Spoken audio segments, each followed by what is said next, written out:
रहलू तू अब तो जवान हो गईलू, सभे चखल चाहे मीठा पान हो गईलू।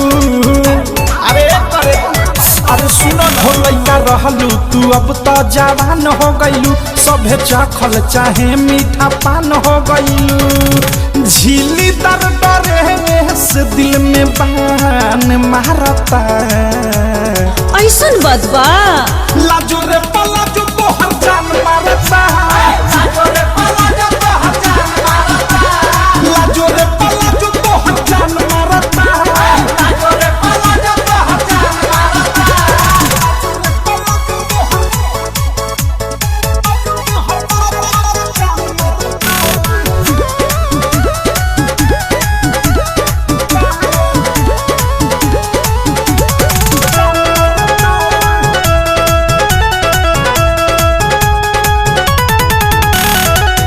ढीला ढकर बावे एक चाकर बा मोहरी, ऐठी ऐठी चला तारी रोड में जाता सोहरी। आहे दादा ढीला ढकर बावे एक चाकर बा मोहरी, ऐठी ऐठी चला तारी रोड में जाता सोहरी। कमसिन जवानी तोरू ने मारता, लाजो रे पलाजो तोहर जान मारता, लाजो रे पलाजो तोहर जान मारता, लाजो रे पलाजो तोहर जान मारता, लाजो रे पलाजो तोहर जान मारता।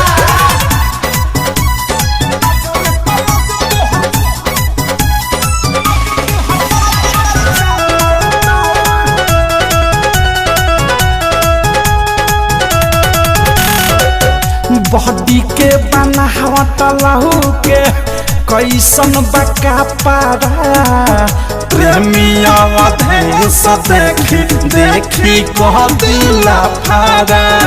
ऐसन बदबा बॉडी के बनावट लहू के कैसन बका पारा, अनुराग मुकेश देखी देखी कह दिला फारा। बिकी विशाल के तोर ढाला ने मारता,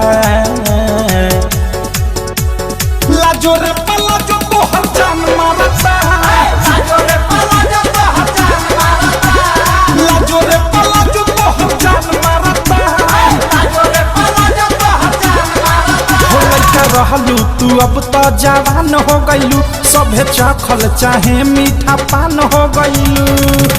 झीली दर डरे से दिल में बान मारता, लाजो रे पलाजो तोहर जान मारता,